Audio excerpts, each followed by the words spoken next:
Hi guys, you're welcome to my YouTube channel. In today's video, we are cutting a simple short gown with a freehand bustier. So because this gown is off shoulder, I took 5 inches up. I minus 5 inches from my upper body.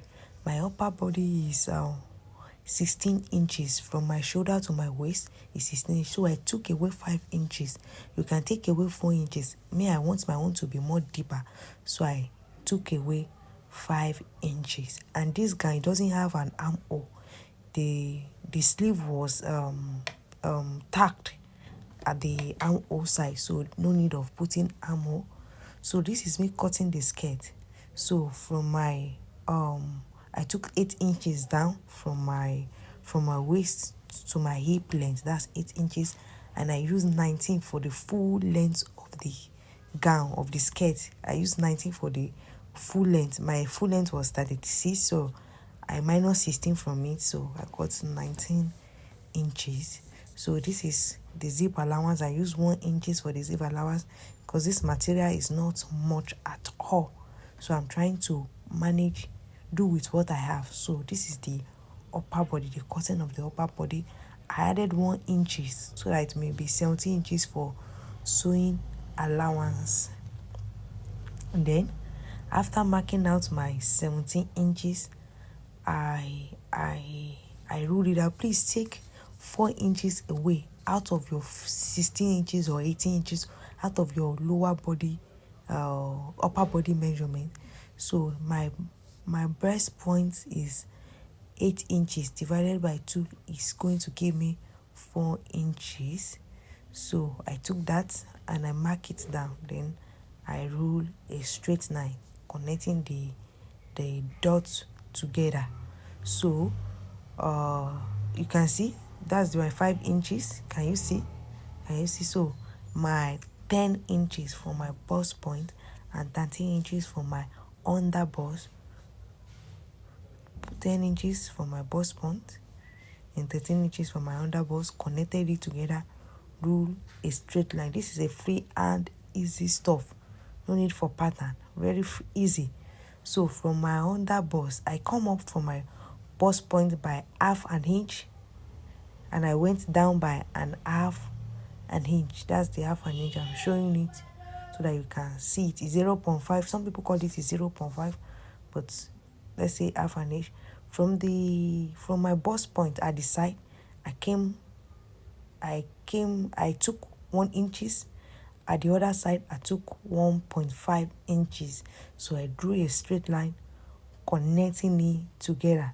Since this is a freehand, I just curve it out. Just curve it out from that 0.5 inches we took at the upper side and did the same thing from the upper body.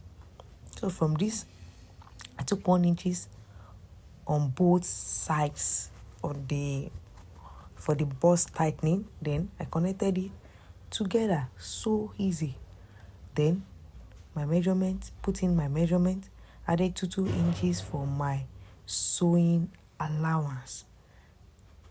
The 2 inches for my sewing allowance, you can see. So did the same thing from my waist, then connected it together, just like that. We are done. So I cut it out. So before cutting it out, I'm trying to put in the shape of the dress, the shape on the upper body of the dress we are trying to recreate. So just go down a little bit by 2 inches at the other side of your armhole. Don't input any armhole. So that's how it is. So I cut it out. That's my freehand bustier. So easy. So I took 1.5 inch for my zip allowance. Sorry, I took 1 inch rather for my zipper allowance. So use the front to cut the back. I just place the front on the back to cut the back so that it can be very easy, since it's a freehand cloth and it's a very simple gown. Then I cut it out. Just cutting it, I'll trace it. But if you are not so sure, because I made a mistake here, please just cut your back without the front. So I went down by 1.5 inches I want it to be more deep. I want my back to be more lower than my front. It's normal for, if you don't want, you can go in by 1.5, 1 inch or 0.5. Depends on how you want yours to be lower. Depends on how you want yours. Then I trace it out. Then this is my sleeve. You know that the sleeve doesn't have an armhole, so we are just cutting a normal sleeve.